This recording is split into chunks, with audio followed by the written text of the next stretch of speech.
नमो भगवते वासुदेवाय। हमारे हिंदू धर्म में सभी तिथियों का एक अपना महत्व बताया गया है, परंतु इन सब में पूर्णिमा तिथि का एक अपना विशेष महत्व है।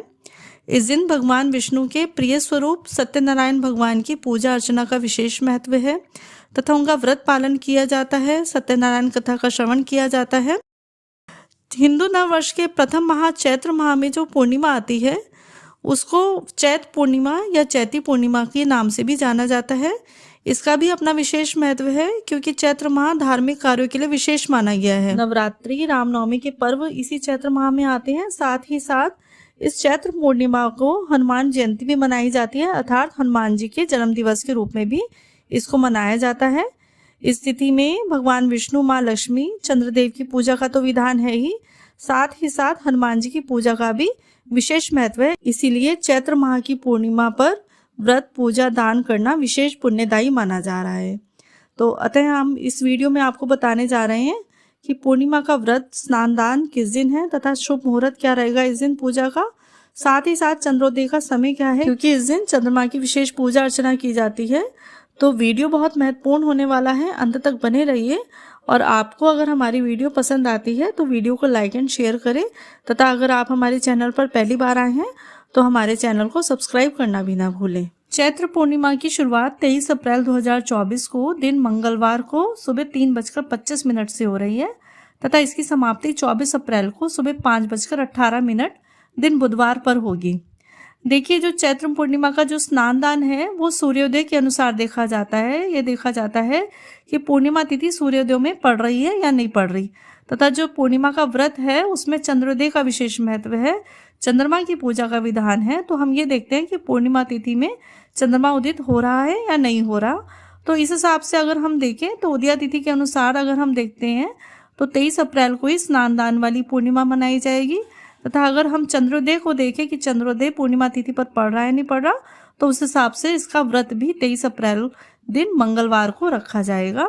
तो इस दिन जो है आप स्नान दान अवश्य करें और व्रत भी रखें, तो इसका विशेष पुण्यदायी यह व्रत होगा आपके लिए। इस दिन जो ब्रह्म मुहूर्त है सुबह 4:20 से सुबह 5:04 तक रहेगा तथा इस दिन अभिजीत मुहूर्त है सुबह 11:05 से दोपहर 12:46 पर। इस दिन राहु काल होगा शाम 3:36 से शाम 5:14 तक। इस दिन चंद्रमा उदय का समय होगा शाम 6:25 पर। तो आप इस 6:25 के बाद चंद्रमा की पूजा कर सकते हैं, उनको अर्घ्य दे सकते हैं। पूर्णिमा के दिन आप हो सके तो गंगा नदी या कोई आसपास पवित्र नदी हो उसमें डुबकी लगाकर उस दिन की शुरुआत करें।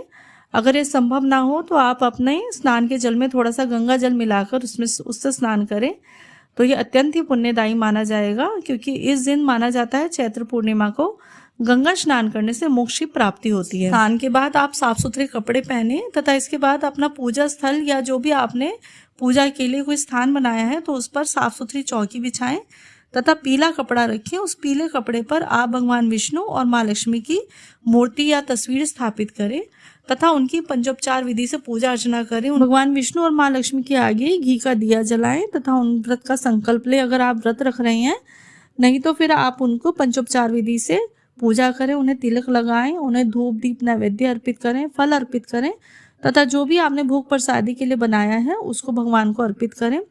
तथा इस दिन आप हो सके तो खीर का प्रसाद अवश्य बनाएं, क्योंकि माँ लक्ष्मी को खीर का भोग जो है लगाया जाता है वो बहुत ही अच्छा माना जाता है। पूरे विधि विधान से भगवान विष्णु और माँ लक्ष्मी की पूजा के पश्चात आप इस दिन सत्यनारायण भगवान की कथा का श्रवण अवश्य करें और उसके लिए आप हाथ में थोड़े से चावल लेकर और पास में थोड़ा सा लोटे में जल लेकर आप इस कथा का श्रवण करें तथा कथा पूर्ण होने के पश्चात इस चावल को आप जो है उस जल में स्थापित करते, उस जल में रख दें तथा शाम को जब आप चंद्रमा को अर्घ्य देंगे तो उसमें थोड़ा सा इसी लोटे वाले जल में थोड़ा सा कच्चा दूध मिलाकर जिसमें आपने चावल मिश्रित किए थे वो चंद्रमा को आप अर्घ्य दे दें इसी जल से। तो इस प्रकार पूरे विधि विधान से माना जाता है पूजा करने से सभी ग्रहों को शांति प्राप्त होती है, मन को शांति प्राप्त होती है तथा यदि किसी की गृहस्थी में कोई कलह कलेश है तो वो भी अवश्य दूर होता है।